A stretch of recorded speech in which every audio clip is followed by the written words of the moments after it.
Mesdames, Messieurs, bonjour et bienvenue sur Platine Web TV, la page Le Live, pour ce rendez-vous qui est du carénage sur le port de La Rochelle, avec effectivement pour cette journée internationale de défense du droit à l'avortement. C'est aujourd'hui qu'a lieu cette journée. À cette occasion, l'antenne départementale d'Oser le féminisme, 17, Oser le féminisme en Charente-Maritime, se mobilise et appelle à un large rassemblement. C'est ce soir, vous voyez, c'est à partir de maintenant, à partir de 18h30. Elle entend rappeler que l'IVG est un droit fondamental, mais un droit qui reste bafoué dans de nombreux pays et fragile en France. Bon, on attendait un petit peu le soleil. Non, on attendait les masses populaires et féministes qui sont au rendez-vous.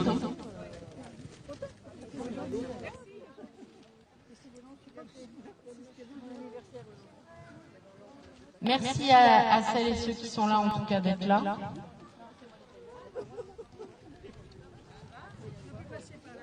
Moi, je fais partie d'Oser le féminisme 17, qui est à l'initiative localement de ce rassemblement, qui s'inscrit dans un rassemblement national pour le collectif En Europe, les femmes décident, dans lequel il y a une 20-25 organisations, associations, partis, et qui s'inscrit dans la journée internationale de la défense du droit à l'avortement. Est-ce qu'il y a d'autres groupes que nous qui auront ou qui ont envie de prendre la parole? C'est juste pour savoir un peu comment on s'organise.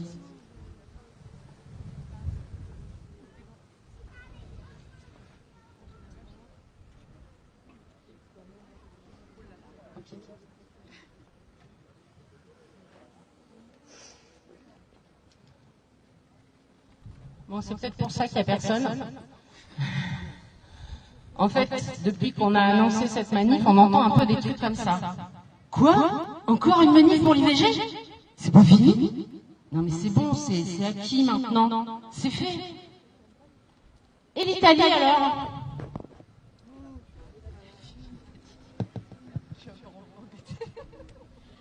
La nouvelle première ministre italienne, Giorgia Meloni, prétend, je cite, s'attaquer aux causes économiques qui poussent les femmes à avorter, comme si la pauvreté, le type d'emploi ou encore le célibat étaient les raisons fondamentales poussant les femmes à avorter. Ce ne sont pas les conditions économiques qui sont en cause. Nous voulons le libre choix, quelles que soient nos vies. Un enfant, quand je veux, si je veux.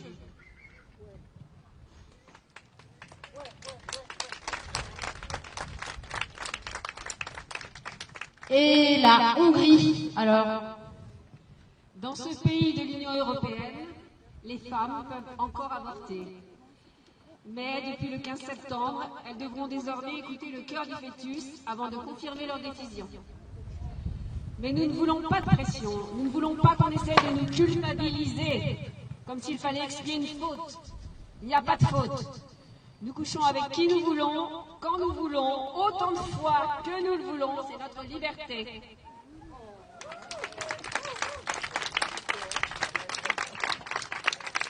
C'est pas fini. Et les États-Unis alors? La Cour suprême, devenue un pôle ultra-conservateur, a rendu possible l'interdiction de l'IVG. Dans 18 États, la pratique de l'IVG est à présent interdite ou largement restreinte, obligeant ainsi les femmes à recourir à des avortements non sécurisés. En Arizona, les femmes se retrouvent quasiment du jour au lendemain sous une législation du 19e siècle qui interdit l'IVG, même en cas de viol ou d'inceste. Interdire l'IVG, c'est une régression sociale et culturelle. C'est l'âge des cavernes. Nous ne voulons pas de retour en arrière.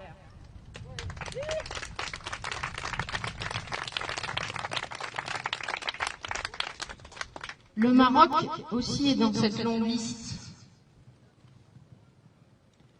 L'interruption volontaire de grossesse est passible de 6 mois à 5 ans de prison au Maroc. Il y a 3 semaines, une jeune fille de 14 ans, Meriem, est morte de suite d'un avortement clandestin en présence de sa propre mère au domicile de son violeur. Des milliers de personnes ont protesté en dénonçant des lois machistes et inhumaines. Nous ne voulons plus que les femmes meurent. 47 000 meurent chaque année d'un IVG non sécurisé. 47 000, ça fait 130 femmes par jour.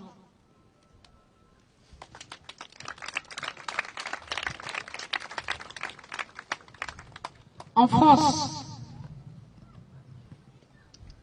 la loi Gaillot votée après presque 2 ans de discussion, de tergiversation entre Assemblée nationale et Sénat présentait des avancées importantes. Mais certains décrets d'application ne sont toujours pas pris, limitant les choix des femmes quant à la méthode de leur IVG. Inquiétant aussi les tentatives sournoises du Rassemblement national pour marcher dans les pas de la Hongrie et la Pologne avec leur proposition de loi sur la relance de la natalité en France.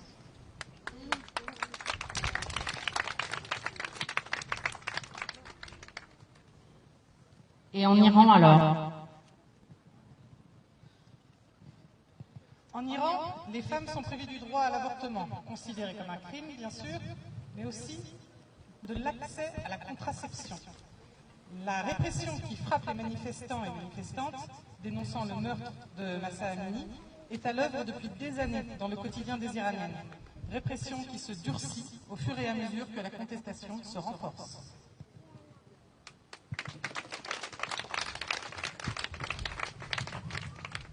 Alors, à qui le droit à l'IVG? Non. Tant qu'une femme en est privée quelque part sur la planète, nous sommes toutes amputées d'une part de liberté. Nous soutenons la constitutionnalisation de ce droit en France, qui n'a de sens qu'accompagné d'un financement sérieux des centres d'orthogénie et d'une information efficace. Nous réclamons l'inscription du droit à l'IVG libre et gratuite dans les droits fondamentaux en Europe. Nous voulons que notre gouvernement et les responsables européens mènent une diplomatie féministe. L'enfermement des femmes sous des voiles, la spoliation de leurs droits, l'utilisation de leur corps à des fins de politique nataliste expansionniste, la privation du libre usage de leur corps pour les filles et les femmes sont contraires aux droits fondamentaux que l'Europe affirme défendre.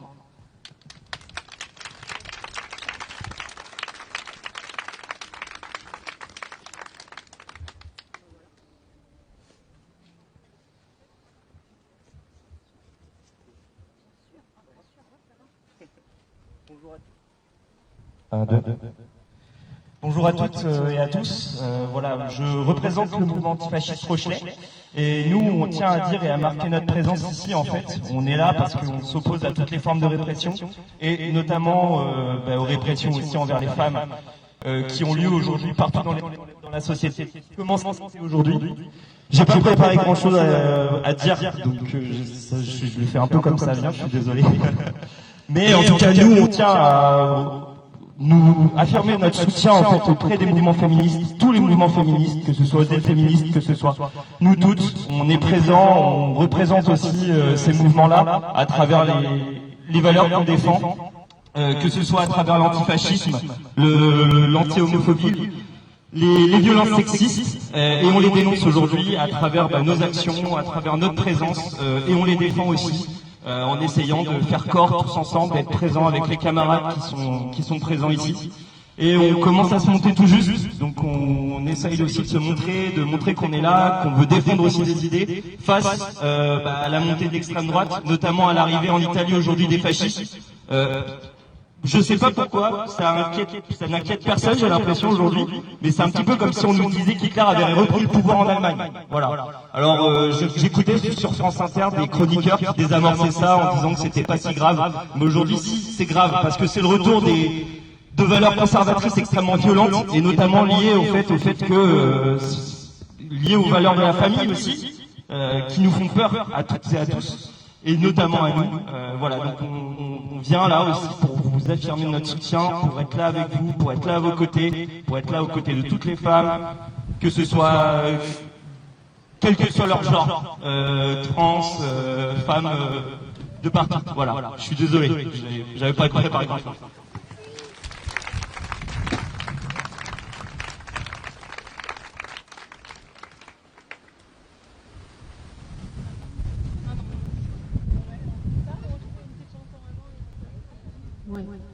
On voulait vous inviter à mettre l'empreinte de vos mains dans un pot de peinture rouge et à l'imprimer sur ce drap qui est aussi accroché là avec des aiguilles à tricoter et des cintres de triste mémoire. Et puis, pendant qu'on installe ça, on va chanter.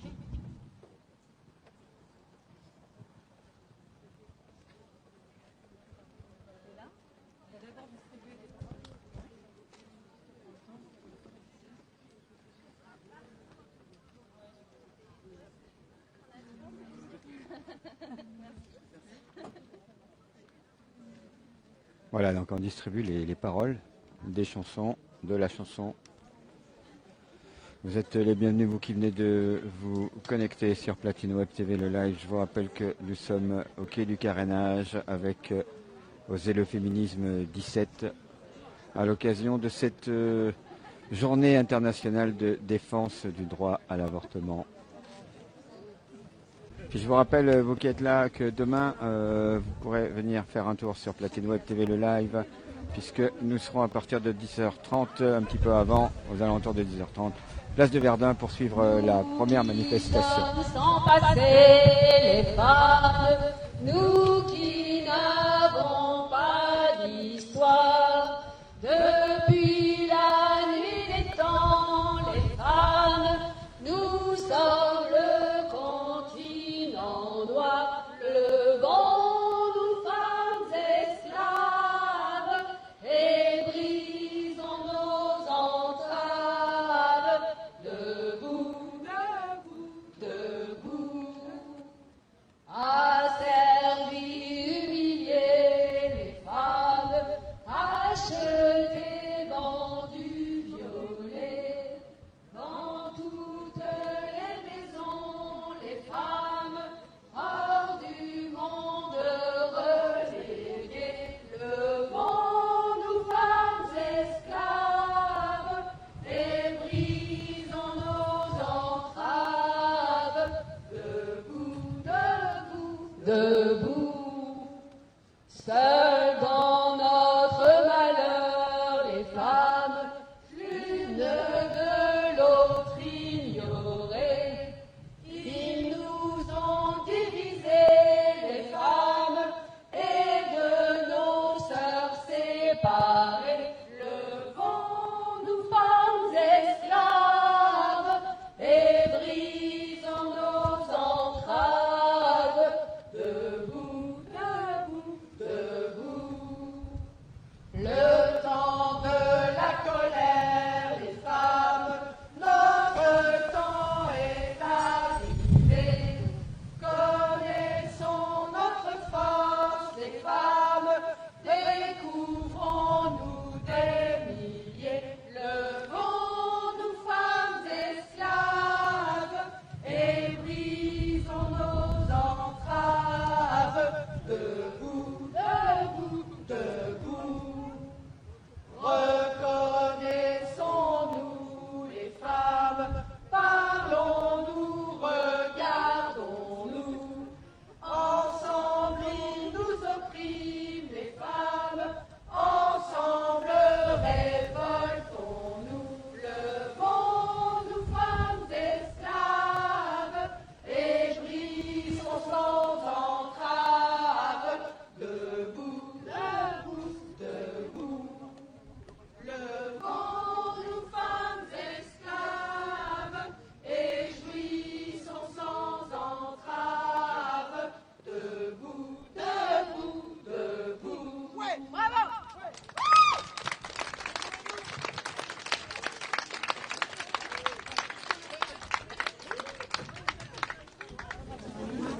Alors avant de se séparer, oui, Sophie, j'ai deux questions. Vous Bien êtes sûr. en direct sur Platine Web TV. J'ai une question tout d'abord, vous n'en avez peut-être pas parlé, vous n'en avez pas parlé, ce répondeur, ce numéro vert national qui a été mis en place par le gouvernement, destiné à informer sur l'interruption volontaire de grossesse. Est-ce que c'est une bonne chose déjà? Oui, c'est une bonne chose parce qu'on s'aperçoit, c'est pour ça d'ailleurs que ce type de numéro est mis en place, on s'aperçoit qu'il y a beaucoup de désinformation en fait sur sur l'IVG. Et si on cherche comme ça sur un moteur de recherche sur Internet, on peut très vite se faire embarquer sur en fait des sites qui vont au contraire essayer d'empêcher les femmes d'assumer leur choix librement et qui vont leur dire tout un tas de choses dramatiques sur l'IVG qui n'ont pas lieu d'être. Ah, donc c'est utile. Et, on en est où de la loi Gaillot?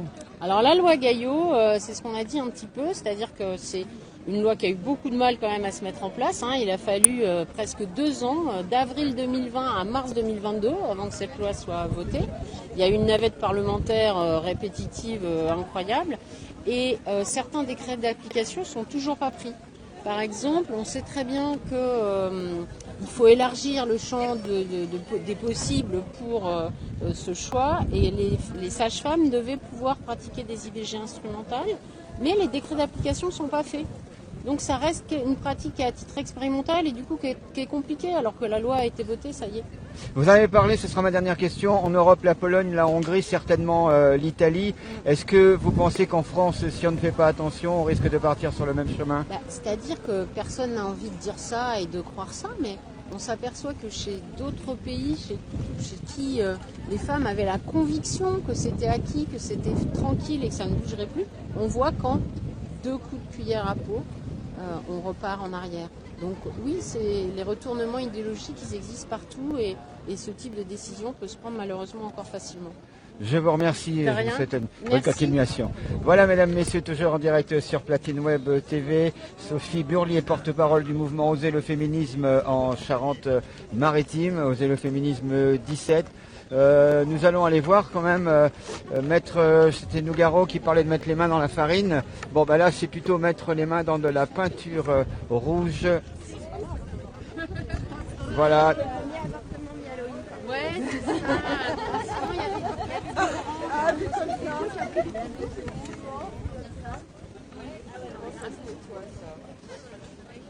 il y a